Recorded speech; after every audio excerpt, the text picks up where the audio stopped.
with us this morning is the Deputy Speaker of the Bangsamoro Parliament, Attorney Omar Yasser Sema. And for the opening statement, sir. Yeah, thank you. Assalamualaikum warahmatullahi wabarakatuh.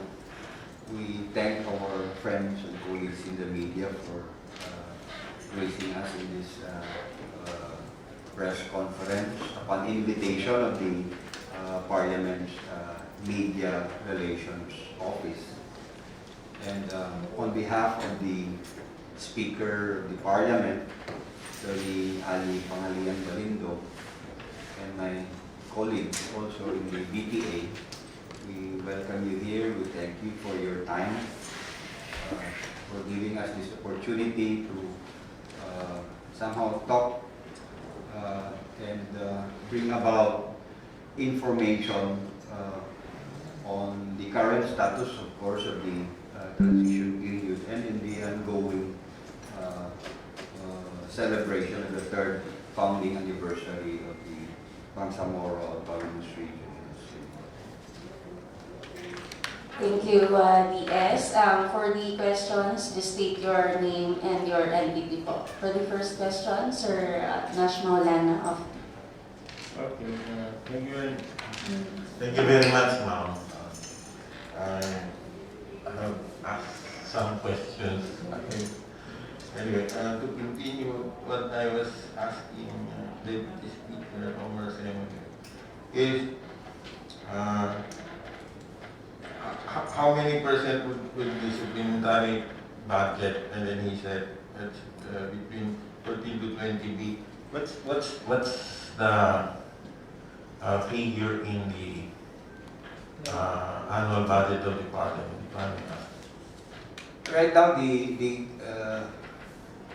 appropriations for the Bangsamoro government runs to about 79 billion this year, and it was published already. The General Appropriations Act was published already last week. I believe that was Tuesday, and the 15th day would be on the 26th of this month. Now, as far as the deliberations of the budget is concerned, we have agreed that there will be no increase. As we have approved last year, no? Walang increases na nangyayari, and we passed the proposed GAA as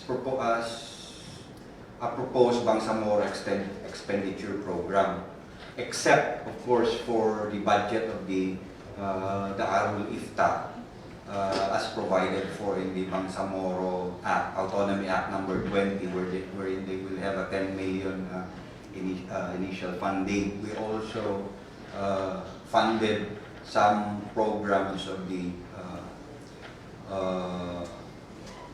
Office of the Wali, no?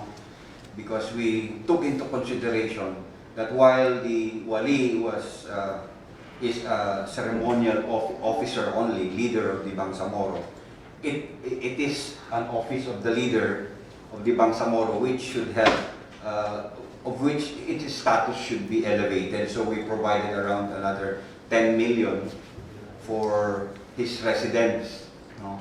Because a Wali, being a ceremonial leader, mayroon siyang dapat residence wherein he can receive visitors and dignitaries visiting the Bangsamoro or the Bangsamoro government. So as far as the increases is concerned, we have agreed in the Committee on Finance, Budget and Management that any increases should be taken up in a proposed supplementary budget. And that supplementary budget would have to depend on how much has been reverted and saved in the Bangsamoro Treasury. So we really cannot give a figure right now on how much would be the foreseen proposed supplementary budget.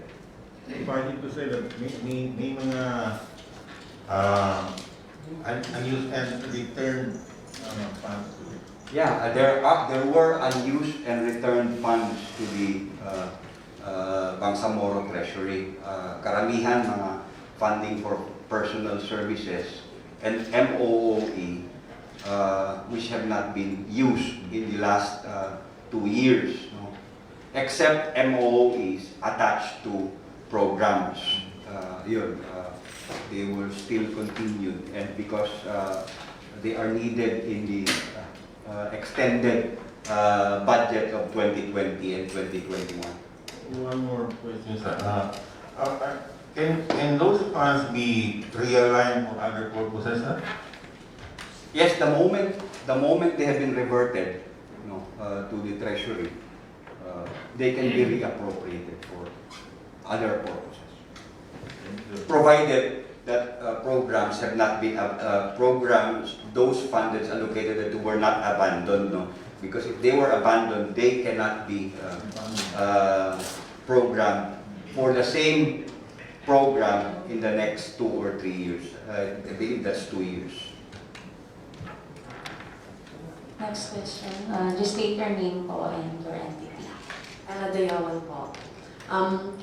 For 3 years po tayo sa BARMM, ano? Ano-ano na po yung mga batas para ma-update yung ating mga kababayan at ano pa yung mga in-expect natin na gagawin ng BTA? Thank you for that question. So far sa bilang ho namin, sa records, Secretary, we have already passed 24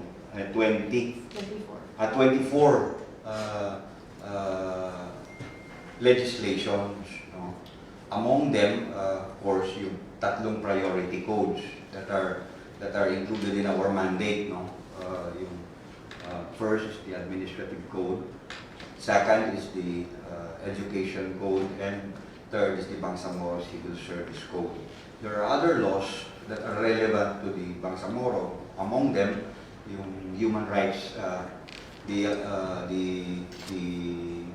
Bangsamoro Human Rights Code, creating the Bangsamoro Human Rights Commission, and also yung women, no? The Bangsamoro Women's Code, yung commission creating the Bangsamoro Women's Commission.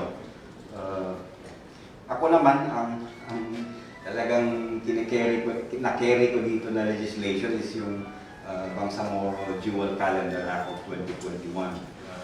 Kahit ano pang sabihin, yun yung pinaka-favorite ko na legislation because it has really direct connection to the way of life, the Bangsamoro, and of course, in our struggle for self-determination.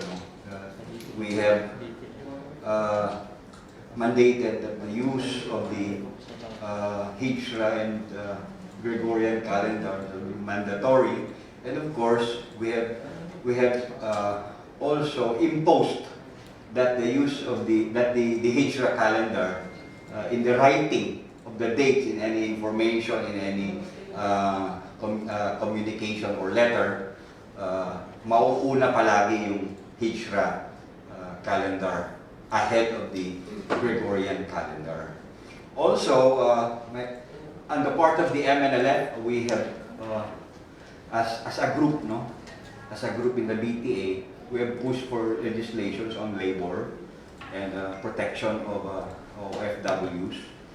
And currently, right now, nasa mill ngayon yung Bangsamoro Labor Code.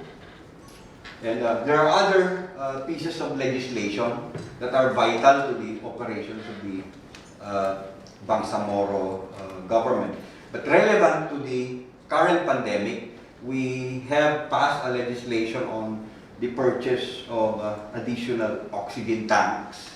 We have allocated 50 million pesos for that. Those oxygen tanks would be distributed equitably to the 5 provinces, 3 cities, and of course, yung special geographic area. Kasi nakita namin noon yung kakaroon ng shortage sa oxygen tanks, and we diligently provided for funding for the purchase of additional oxygen tanks. In future, bakit usapan? Of course, sa future, hindi ho nawawala yung remaining priority codes. Ang naiiwan na lang ho is yung electoral code, the local governance code, and the revenue code. Also, meron pa pala yung IP code, no, which is needed to be passed also. Currently, what is on the mill right now, the legislative mill, at the committee level is the local governance code. Last year, before the end of the year, the Committee on Local Government made a meeting and agreed to schedule the conduct of deliberations, and public hearings and consultations on the ground. The Secretariat, headed by the Secretary General, had already made schedules on the conduct of public deliberations, public consultations, and meetings. They have already allocated, they have already work and financial plans for it. Nakita ko doon around 7 million noon yung na-prepare for the conduct of public hearings and consultations. And these consultations will have to, cover everything. Sa limang provinces, sa island provinces, etc. We will have to go there. The problem is, naabutan na naman tayo ng itong current surge, so we have to innovate once again. And we hope na nag-improve na ang connectivity sa islands, no? Because it would help a lot in our work. Kita natin na last year, 2 years ago, medyo nagkaroon ng difficulty sa mga deliberations and committee meetings because of the poor connectivity. And we hope it has been addressed, no, ng mga local government units with connectivity issues. Sir, alam natin na na-extend tayo na another 3 years.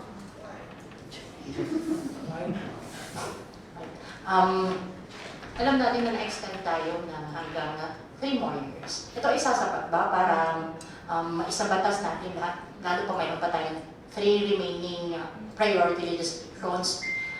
Sasapat na ba itong 3 taon na ito since 3 na lang man din? At syempre pa yung iba pa na mahalaga din na kailangan maisabatas. Yeah, I think that's a good question, no? In relation to the question for the prior question. Alam natin na hindi lang man yung priority codes ang dapat namin ipasa. Marami pa rin mga batas na kailangan ipasa. However, yung 3 priority codes, so I believe kayang-kaya yung ipasa within the next, yung dalawa, yung electoral code tsaka yung local governance code. Kayang-kaya yun ipasa even within this year. Ang pinaka-mahirap naman talaga na ipasa doon is yung revenue code. No? Kasi ang daming kailangan i-consider dyan. It's a revenue measure kasi. Hindi lang yan pwedeng i-impose ng walang consultation. No? Kaakibat ng pagpapasa ng buwis is yung representation. Kaming lahat, of course, we represent the people, may constituency kami, kailangan namin i-consult yung mga constituency in that matter because revenue measure, ibig sabihin, kukolekta ka dyan. No? Buwis ang pinag-uusapan dyan and resources. Of course, in natural resources also. These are interrelated matters. Sa natural resources, i-consider mo yan yung environment. No? Kailangan ba natin magpasa ng ganitong measure kahit nasisira yung environment natin? These are taken into consideration. Also, meron din mga priority measures ang cabinet. Those are that are needed for the operation of the Bangsamoro government. No, may mga priority programs sila. As far as I know, yung sa Ministry of Social Services and Development, may mga priority measures sila, may mga programs sila na kailangan nila maipasa ngayong taon. Alam natin, si Minister Jajuri, very active yan. May mga programs, may mga proposed measures na siya sa children, sa family. Si MP Baynon Caro, may mga proposed measures na rin siya sa women, no? And then just recently, it was filed last year, si Minister Iqbal, no? Meron siyang proposed measure sa Ring Academy, yung sa Buluan, that there's to be a new law on madrasa and madaris education. So, marami kong kailangan namin ipasa, and I believe na pwedeng gawin in the next 3 years, provided iisa yung direction namin lahat. No? We should be committed to passing those measures. Ang nagiging problema lang naman talaga sa legislation is yung partisan politics, no? We hope that in the next 3 years lahat kami iisa yung direction namin para maipasa yung mga kailangang ipasa. Attorney, it is concerning sa election sapagkat while ago yung Comelec ay nag-issue ng minute resolution concerning na i-prohibit yung mga constituent ng 63 barangays, yung SJ na hindi makaboto sa mga local boss. Ano po bang legal hakbangin na pwedeng gawin po ng BTA kung po sa bagay na yun? I think the matter is already on legal, nasa legal aspect na may petition na nga rin yung some officials sa SGA. And pero actually before that petition was filed, their lawyer consulted me kung ano yung kailangan nilang gawin. Sabi ko, there's no choice but to file an injunction or a temporary restraining order on the matter, because we cannot disenfranchise the people there kung sino yung gusto nilang iboto sa local elections. The issue right now is whether or not the people are still allowed. I mean, do they still have the right to vote there, considering that they have already chosen to be part of BARMM? I think they still have the right to vote because their political status and administrative status has not yet been fully defined. No? Yan. Kailangan i-create pa yung munisipyo, saan ba sila ididikit na munisipyo, and that would require a local governance code. Regarding to that issue, itong naturang sitwasyon ay nag-create ng ingay pati kaguluhan. Hindi mo ba nakita ng BTA na kinakailangan na pasiprioridad po yung electoral code upang maiwasan yung mga ganitong pangyayari ngayon, Atty.? Hindi man kailangan tignan eh. Nasa mandate po namin yan eh, na kailangan ipasa. But it's a very difficult work actually. Hindi madaling sabihin na i-prioritize, but it's really a difficult work. Ang dami-daming kailangan namin tignan dyan. Consultation, yung meetings with affected LGUs, no? Particularly an electoral code. O, hindi basta-basta po yan. Kahit pagustuhin namin na ipasa, no? Hindi man yan pwede ipasa isang araw lang, 2 araw. Kailangan po yan na bumaba kami, kausapin namin mismo yung mga elected officials, yung mga traditional leaders, para marinig namin yung mga pananaw nila at may isulat yun. Kalakip nun, isusulat namin yun sa batas na kailangan isulat. Good morning po, Attorney. The Excellent Jan Gadatuan po. Sir, update lang po sa mga BTA member. Yung alam natin na-extend ng another 3 years. So, may mga sabi-sabi o talagang papalitan yung ibang mga member of parliament. Kumusta po? Actually, wala ho kaming information dyan. While we are concerned, hindi ho namin yan nilalagay as para maging hindrance sa pagtatrabaho namin. We continue to work. No? We continue to work despite those yung mga usap-usapan na yan. And it's in the law, mag-a-appoint ang presidente, and if it's in the law may be harsh, it's the law, kailangan natin sundin. And the power to appoint is discretionary in executive, no, and the president. So if he appoints, wala ko tayong magagawa dyan. But despite that, we continue to work. Committed po kami sa trabaho namin na tapusin yung kailangan gawin, isulat yung isabatas, yung kailangan isabatas, at tapusin yung pagpapatayo ng mga pundasyon ng pamahalaan Bangsamoro. Yun lang man ho ang nasa we're committed to complete the task given to us by the President. Tama yun pala dapat kasi dito pa lang output. Okay, sir.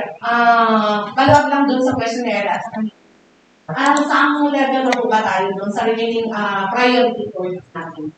Saan level na po? Kagaya ko ng sinabi ko yung sa local governance code na sa committee level na ko yan. Ibig sabihin na-refer na ako sa committee after it was after it underwent first reading. Yung electoral code ho nasa cabinet committee pa ho. Still continuing diligent work. Yung due diligence. Nakasan ko pa dito? Ang revenue code is still in the process of writing. I strongly believe on that. Sinusulat pa ho. Yung Bangsamoro IP code, nasa committee na rin ho yan. We hope that it will finish itong dalawa. Tatlo. Yung revenue code medyo matagal-tagal pa ho yan. Good morning, sir. Galing po sa pamapilan ay meron po sa ating party ng Bangsa Technical Papa, Bangsamoro Party. Dito po ba ay mapapansin na po Islamic election? Hindi pa ho. We only launched the party. Wala akong kandidato pa sa 2022 election. And wala pa rin ho kaming sinusuportahan sa local, national elections. Except of course, yung mga pinag-uusapan na between the UBJP and DIBAPA, which will be announced, of course, later.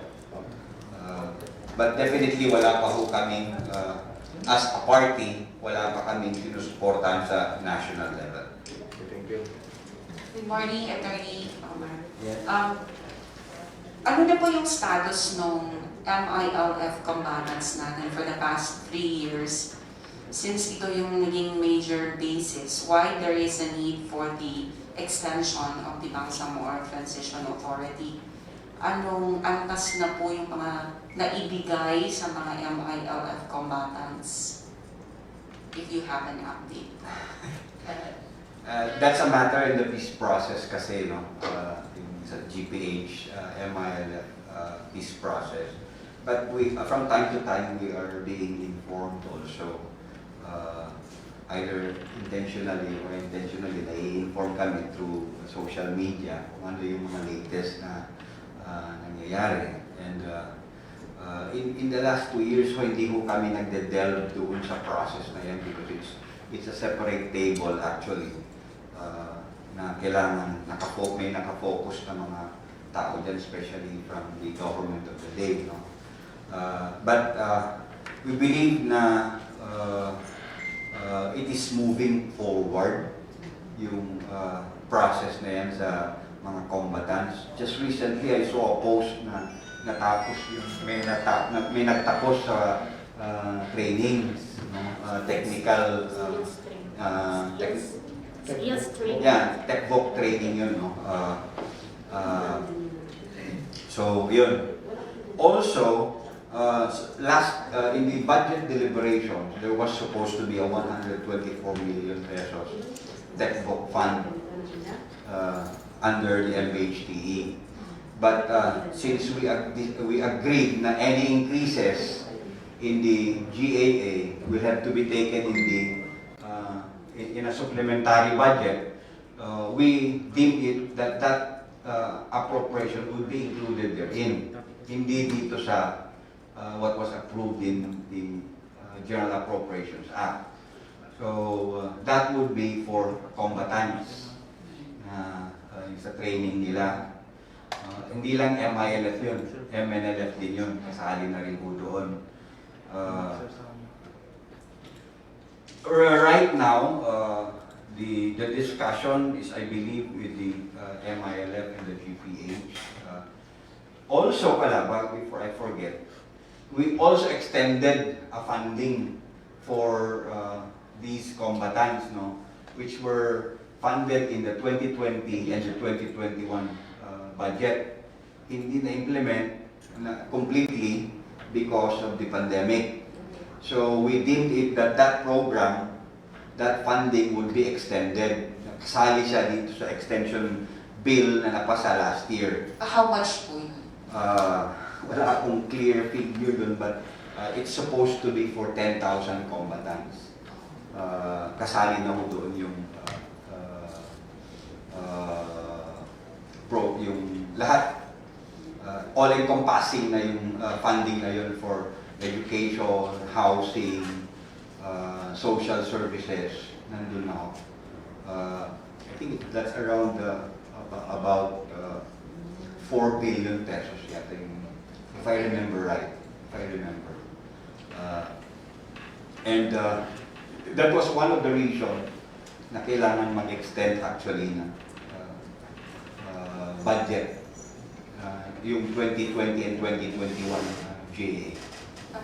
May mamanokin ba ang BARMM, MNLF or for that Ano yan? matter sa presidential balls? Ano May naman? mamanokin ba kayo? Malak na pala. Actually, wala pa ho kaming manok, no? Sa national or what. But, of course, individually ako sa Senate, si Senator Nixon Rubiri. Sino president mo? Wala pa ho. Sige. For the copy of the approved bills po ng BTA, you can also check our website po. Nandun po yung mga copy sa parliament.bangsamoro.gov.ph. May follow-up question na po ako. Opo, sir, alam natin na mayroong bawat miyembro ng parlamento mayroong BPIF pen. Opo. Ngayong 20, na malaking tulong sa kanilang mga nasasakupan. Ngayong taon po, may dagdag po. Ano po ba yan? Kapare-pareho po ba ang halaga ng bawat isa? Or may lamang or ano? Para maintindihan po. Pare-parehas po yan. No? Opo. That actually, before, that's a pre-legislation program, no? Pinaalis natin yan sa context ng PDF. No? So, everything before that funding is approved, bago na-approve ang legislation, ang let's say GAA, prepared na po yan na mga programs. And pare-parehas po yung allocation. So may pagtaas po ba sa pondo ng bawat? So far, wala akong pagtaas na mangyayari. Madadagdagan lang ho siguro yung mga programs na pwedeng i-implement ng mga ministries. For the record po, so magkano ba ang budget ng bawat yan? For the record, last year we had 30 million Per each? per member. Thank you. Okay, sir, sa Voice of NR sa Politics po. Since nasa 3 years na po ang Bangsamoro government, kumusta na po ang status ng Bangsamoro Police na manggagaling po sa MILF at saka MNLF, sir? That's a good question. Actually, nasa IGR pa po yan. Pinag-uusapan yan kasi merong issue sa numbers. And, but legally speaking, hindi ho yan pinapalaki ng MILF or MNLF na issue because there are fundamental issues also that are affected pag pinursuho talaga yan. alam natin na yung policing provisions sa BOL does not conform to the policing provisions in the comprehensive agreement on the Bangsamoro. So medyo nadidelay ho yan, I believe, because if they pursue it, baka ma-abandon yung original position ng MILF or ng MNLF, sa MILF yung sa policing provisions ng CAB, sa MNLF yung SRSF provision sa 1996 Final Peace Agreement. Kaya dahan-dahan lang yan. Ang maganda ho, may opportunity ang importante, may opportunity ang mga MILF combatants at ang mga MLF combatants to join the PNP. But we take it as that only. Hindi ho yan nire-relate sa mga peace agreements or peace process because it would amount to abandonment of certain fundamental issues. Sure, if I'm not mistaken, sir, regarding according to the BOL is after ratified the BOL, yung policing is mag-effect after 5 years. Yes, that's it's a matter nga in the IGR. No? According to the BOL, but meron din kaakibat yan, may comprehensive agreement ng Bangsamoro rin kasi na dapat i-consider. Alam nyo, kasama tayo sa pagsulat ng BOL. Kita na, malayo ho yung, hindi ho magkatugma yung policing provision sa BOL at saka sa comprehensive agreement on the Bangsamoro. Kaya yung mga leaders po natin na nagmamanage sa usapin na yan, very careful po sila dyan. So, I believe baka malampasan pa yan yung 5 years na reckoning period eh. Pero wala tayong wala silang magagawa din because merong kaakibat na peace agreement provision mo. Attorney Sima, sir, you being a lawyer, a Bangsamoro lawyer and a legislator, ano ba yung take niyo po regarding po dito sa recently enacted na law itong Republic Act 11596, yung anti-marriage law? Paano po ito makakapit sa Bangsamoro people, attorney? Actually, we supported that resolution. First, hindi dahil gusto natin ng child marriage. But it's our way of life kasi as Muslims, it is allowed in Muslim societies. In fact, it has helped a lot.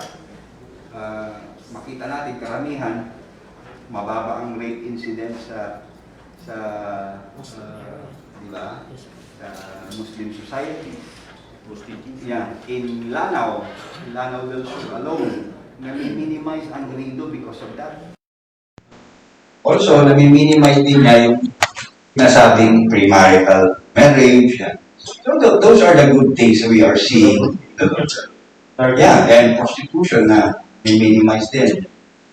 But the point here is, it is part of our way of life, and in the Bangsamoro, yung self-determination on certain issues should be respected.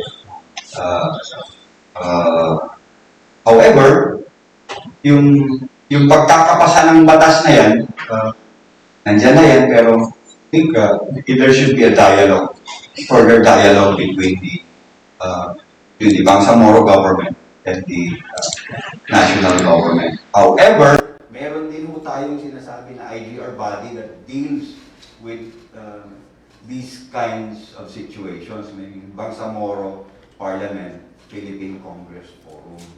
Unfortunately, on the part of the Philippine Congress, hindi pa ho nila na organize yung contingent nila sa forum na yan. IGR ho siya sa legislation. And ang Bangsamoro government prepared na ho, na-organize na ni... wala ho akong list, no?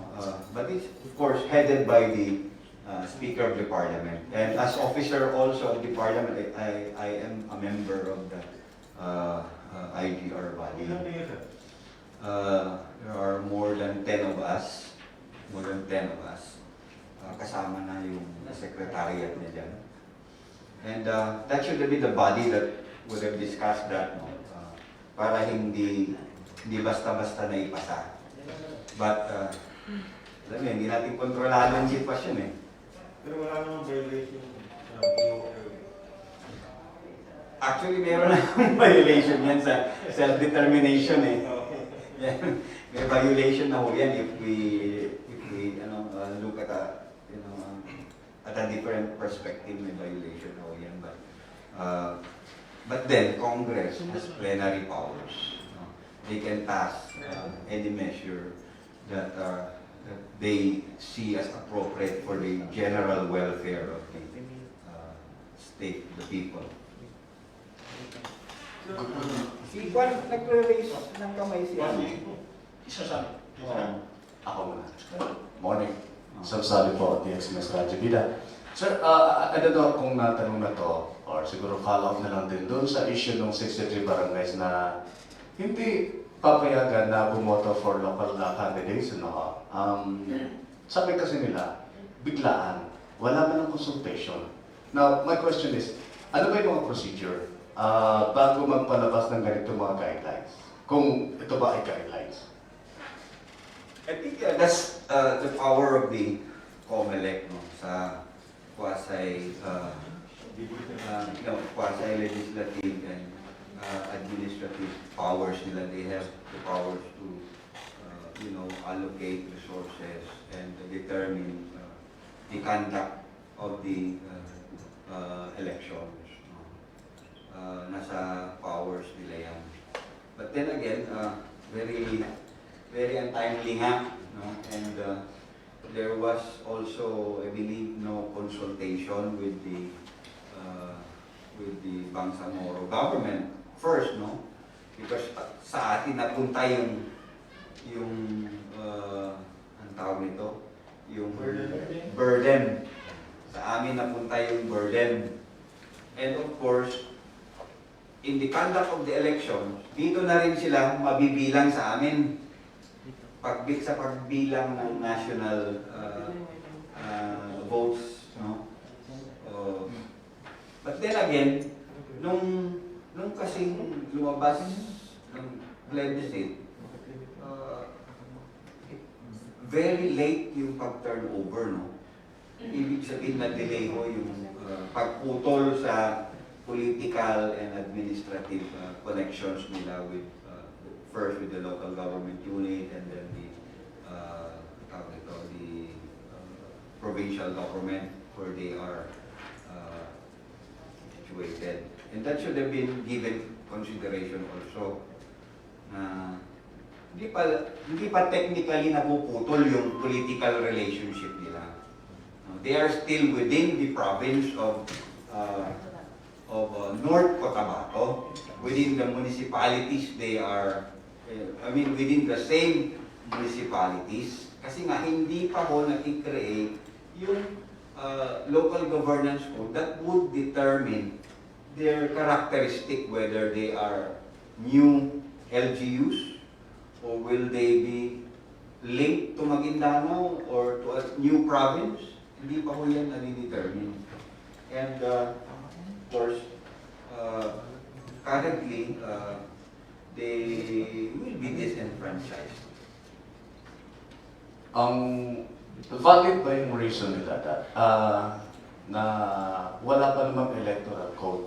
Bakit ganun na lang yung kumbaga treatment sa kanila? At saka hindi ba ang based on sa understanding din ng mga nakausap ko personally, parang nasa agreement that habang wala pang government code ang farm, electoral code ang farm, so as is pa rin sila yung status ng kanilang yes, technically ganyan. Ganyan. Kasi wala pang local governance code na magdidetermine sa status nila or characteristic nila, while the Bangsamoro Parliament has the power to create municipalities or new LGUs. Wala pa yung legal basis, yung framework that would that would support that creation of new municipality, new LGUs for that matter. So, hindi pa ho napuputol nga. Sinabi natin na currently they are still under the province of North Cotabato and under the LGUs to which they are originally attached. So wala ding basis itong ano nito ng Comelec kung gano'n. Kasi Ang basis lang nila kasi, bumoto. ang basis lang nga kasi nila is yung plebiscite. Yung Yung result ng plebiscite.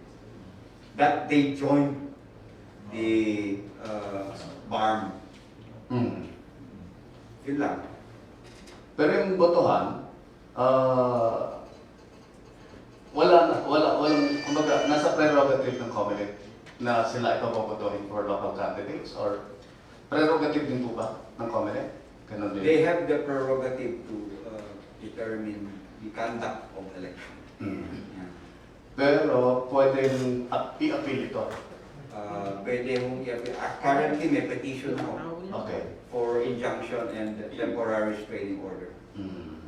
Okay. Okay, next, Mr. Alan.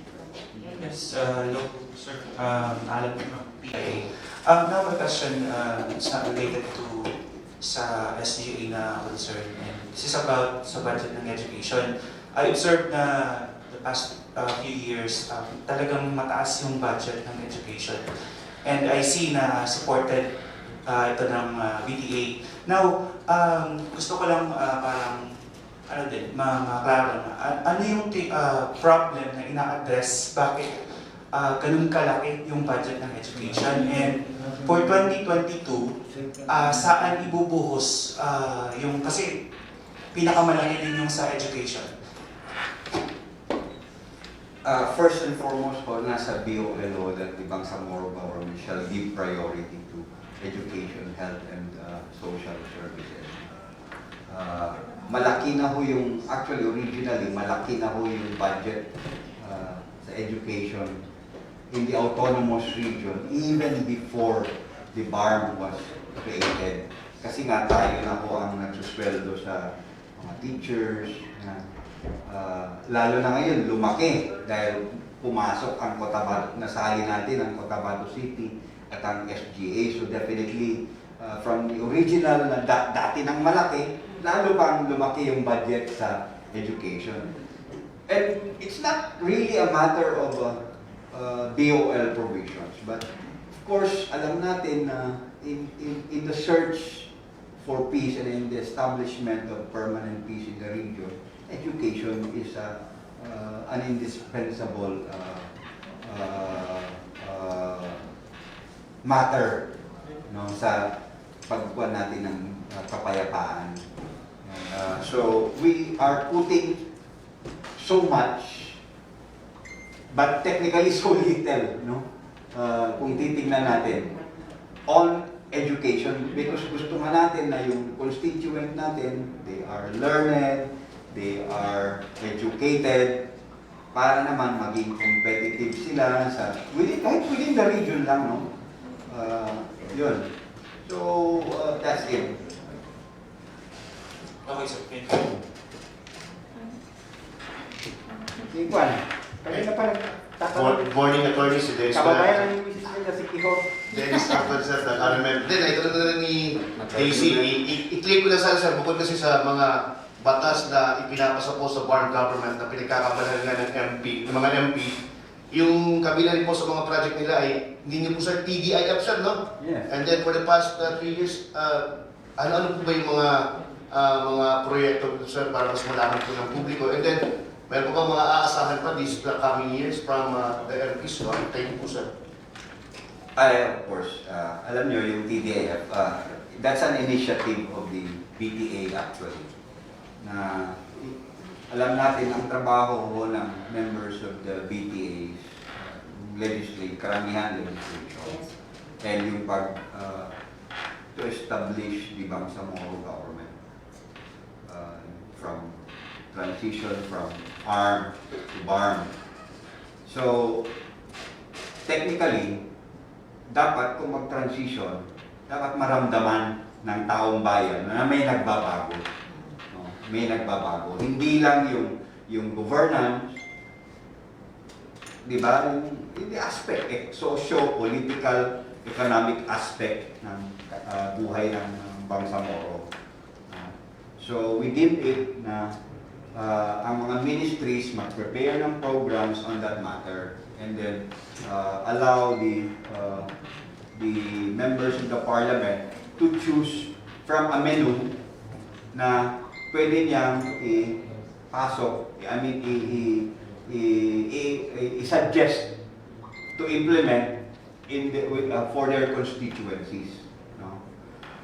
So currently, maraming program mo yan. Maraming technically from infra, social services, education, health.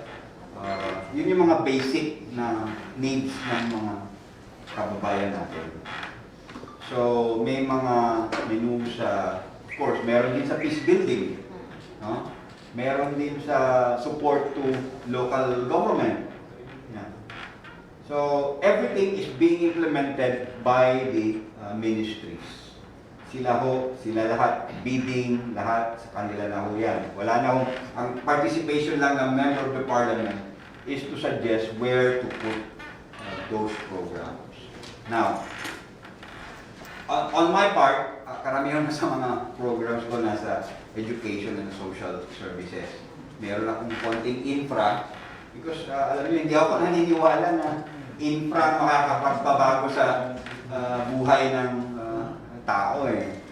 Access to basic services ang very important. However, there are certain areas na kailangan din talaga ng infra development. Dahil nga, hindi rin makakababa, kunyari, yung kalsada, hindi rin makakababa yung produkto nila kung mahirapan sila. Double handling, triple handling, minsan, so kailangan mo i-improve yung infra for that matter. So, in the next 3 years, I believe that would continue.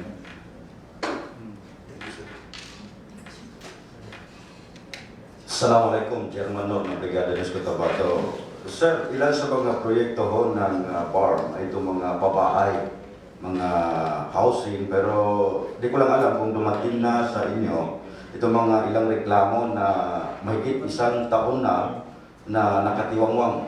Mga yung kumbaga nasimulan lang and then hanggang ngayon ay wala pa rin mga development doon sa housing. Ang sinasabi ko, dahil taga-Pagalungan ako, doon sa plano ng Pagalungan, 50 housing, nag-donate ang LGU, hanggang ngayon wala pa rin po sir, mahigit 1 taon na, sayang daw yung mga niyog na pinutol, kung pinapabunga sana, hindi pinutol muna kung ganun din katagal, marami pang pera ang makuha ng may-ari.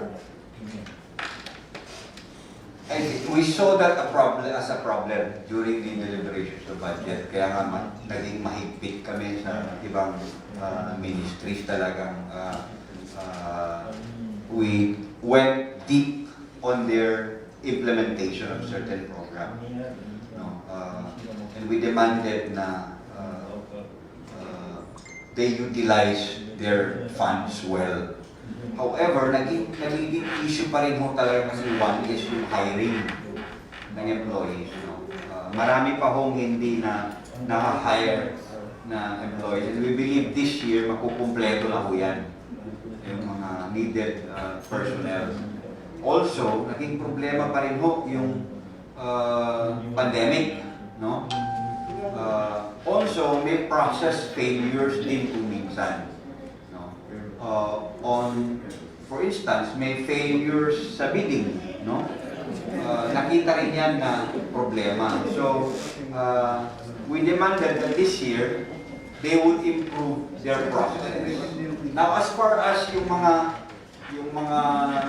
housing na hindi pa ho natatapos, nasimulan pero hindi pa natapos, I think we should check our facts first. Marami pa rin ho sa previous arm na programs ang hindi pa natatapos. Baka you are referring to that. No? BARMM po yan.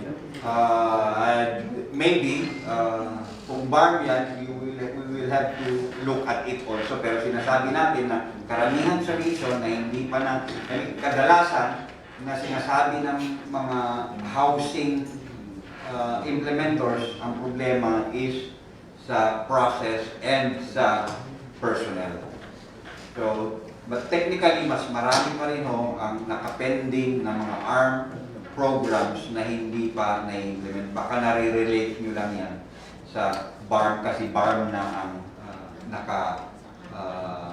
nakaupo at nakikita nyo na nag-i-implement ng ganyan. So, Hindi ho ba problema sa mga kontraktor ito, sir? Dahil talagang BARMM naman yung proyekto na yun. At nakadalo nga ho ako sa groundbreaking at naroon yung ating mga opisyalis sa BARMM. Hindi kaya sa kontraktor ito problema siya? I'm not privy to that. Okay, I think that's my question. Last question. Good morning, Sir Odessa Cruz of Net25. Kumustahin ko lang, sir, yung normalization. Where are they now? And sa part ng DTA, meron pa po ba tayong mga programs na iniisip para sa kanila?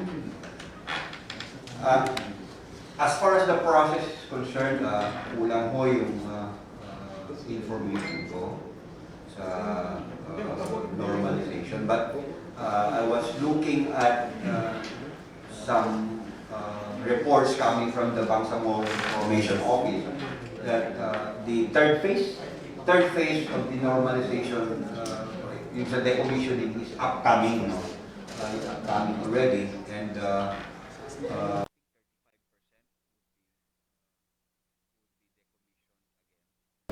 we're looking forward to that.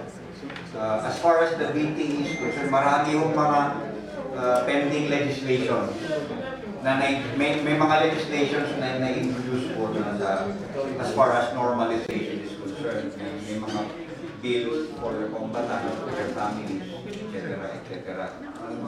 Number one, prominent mo dyan yung bill na in-introduce ni Minister Aida Loman, some sort of a veteran, but we still have to deliberate. We hope this year matatakil namin yan and come up with an appropriate measure. If you can see, sir, matatapos ba natin ito ngayon? Sorry, very fine. Baka magaling ng panahon na yan, marami pa rin mga combatants sa mga nagbabalot doon, nagreklamo kasi. Alam mo, two-way process yan. Two-way process, yung normalization. It's important na nagkakaugnayan ng national government at ang Bangsamoro government. Alam natin, karamihan sa responsibilidad sa normalization is nasa national government. And as far as the Bangsamoro government is concerned, we will do what we can do to complement national government actions and policies on normalization.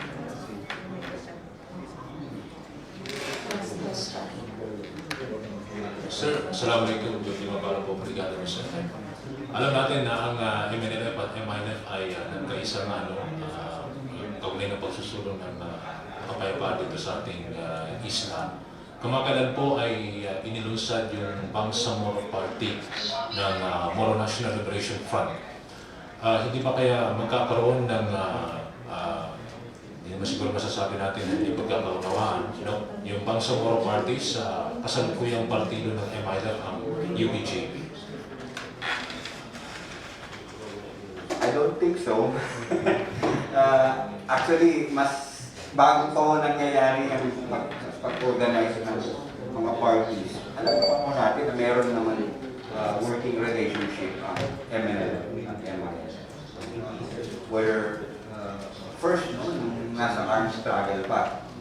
Second, sa political negotiation, meron na talagang working relationship.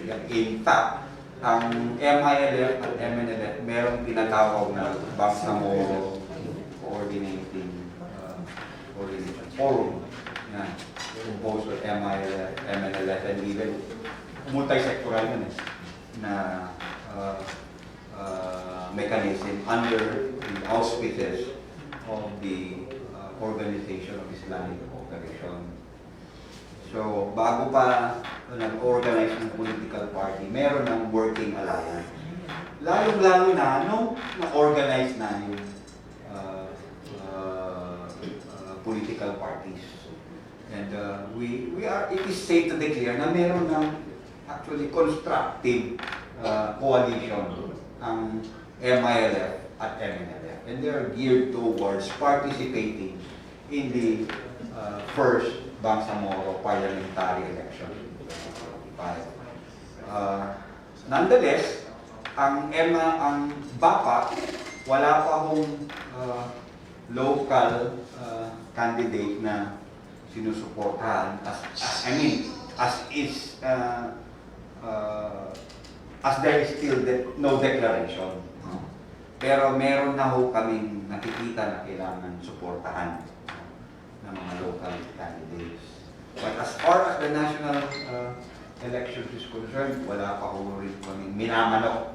Wala pang minamanok ang Bangsamoro party because this is still a new party, newly launched party. We have to take it in a stride. But itong mga ganitong situation, very fluid pa naman ang political situation dito sa atin. Okay, I think that's the end of our press conference this morning. Last closing message, sir. Again, on behalf of the Parliament, the Office of the Speaker, we thank you for giving us your time. Kayong mga kaibigan natin sa media, and both local, national, and regional media, thank you for giving us your time, for hearing us, for allowing us to share some of the most recent developments in the BTA, and particularly here in Parliament. Currently, we are celebrating the third founding anniversary of the Bangsamoro Autonomous Region in Mindanao, with the theme changing people's lives, transforming transforming the Bangsamoro, and celebrating the gains of the celebrating and sustaining the gains of the peace process. So we hope sa mga kasama namin, sa mga kababayan natin na nasa pangatlong taon pa lang tayo, nakikita namin medyo malayo-layo na ho ang narating natin. Unti-unti ho nagbibigyan ng itsura yung minimithi natin Bangsamoro government. Nagkakaroon na ho ng mukha, yung bahay pa ho ito, nakatayo medyo matibay na ho yung pundasyon, Bangsamoro government. Pero hindi pa ho natatakot dito, natatapos yung trabaho natin. Marami pa ho kaming kailangan gawin.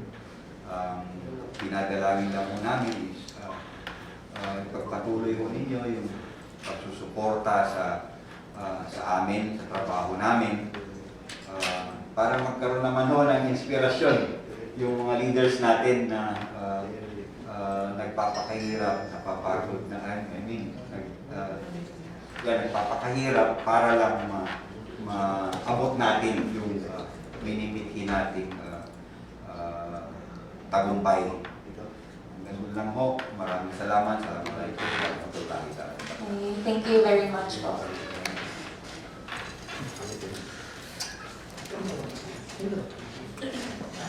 Ano bang vision design ng BARMM for regional representation or regional and local?